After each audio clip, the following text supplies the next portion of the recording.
ලෝක ගවේෂක YouTube නාලිකාවට ඔයාලා හැමදෙනාම ආයුබෝවන් කියලා පිළිගන්නවා.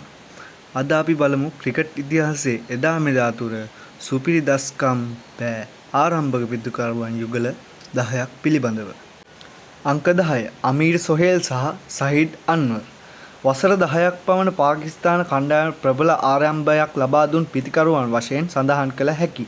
ඔවුන් දෙදෙනා ඉනිම් 73කට ලකුණු 1856ක් රැස් කරගෙන තිබෙනවා. අංක 9 හර්සල් ගිබ්ස් සහ ග්‍රෑන් ස්මිත්. හර්සල් ගිබ්ස් සහ ග්‍රෑන් ස්මිත් වසර 7ක් පමණ දකුණු අප්‍රිකාවට ඉතා හොඳ ආරම්භයක් ලබා දුන් පිතිකරුවන් වශයෙන් සඳහන් කළ හැක. මේ දෙදෙනා ඉනිම් 74කට ලකුණු 3007ක් රැස් කරගෙන තිබෙනවා. අංක 8 තිලකරත්න දිල්සාන් සහ උපුල් තරංග. වසර 4ක් පමණ ශ්‍රී ලංකා කණ්ඩායමට ප්‍රබල ආරම්භයක් ලබා දුන් පිතිකරුවන් වශයෙන් සඳහන් කළ හැක. ඔවුන් දෙදෙනා ඉනිම් 67කට ලකුණු 3057ක් රැස් කරගෙන තිබෙනවා. අංක 7 මාවන් අතපත්තු සහ සනත් ජයසූරිය. මනා අවබෝධයකින් යුතුව පන්දුවට පහර දුන් මොවුන් දෙදෙනා ශ්‍රී ලංකා කණ්ඩායමට ශක්තිමත් ආරම්භයක් ලබා දුන් පිතිකරුවන් වශයෙන් සඳහන් කළ හැක. මේ දෙදෙනා ඉනිම් 79කට ලකුණු 3382ක් රැස් කරගෙන තිබෙනවා. අංක 6 ඩේවිඩ් බුන් සහ ජෙෆ් මාස්. ඕස්ට්‍රේලියානු කණ්ඩායමට ප්‍රබල ආරම්භයක් ලබා දුන් මොවුන් දෙදෙනා ඉනිම් 88කට ලකුණු 3523ක් ලබාගෙන තිබෙනවා.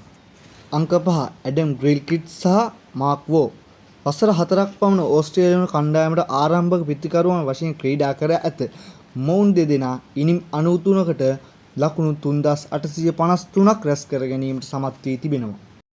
අංක 4 විරේන්ද්‍ර සෙවාග් සහ සචින් තෙන්ඩුල්කර්. වසර 12ක් පමණ ඉන්දිය කණ්ඩායමේ ආරම්භක පිතිකරුවන් වශයෙන් ක්‍රීඩා කර තිබෙන මොවුන් දෙදෙනා ඉනිම් 93කට ලකුණු 3913ක් රැස් කර ගැනීමට සමත් වී තිබෙනවා.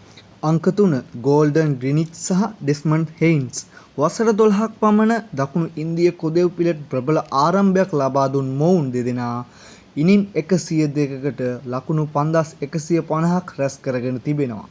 අංක 2 ඇඩම් ග්‍රිල්කිට් සහ මැතිව් හෙයිඩන්. වසර 7ක් පමණ ඕස්ට්‍රේලියානු කණ්ඩායමට ප්‍රබල ආරම්භයක් ලබා දුන් මෙම ක්‍රීඩකයන් දෙදෙනා ඉනිම් 117කට ලකුණු 5372ක් ලබා ගැනීමට සමත් වෙනවා. අංක 1 සෞරව් ගංගුලි සහ සචින් තෙන්ඩුල්කර්.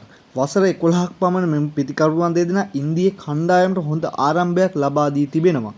මේ දෙදෙනා ඉනිම් 136කට ලකුණු 6609ක් ලබා ගැනීමට සමත් වී තිබෙනවා. මේ වගේ තවත් වීඩියෝ බැලීමට අපගේ YouTube නාලිකාව සබ්ස්ක්‍රයිබ් කරලා තියාගන්න හොඳේ.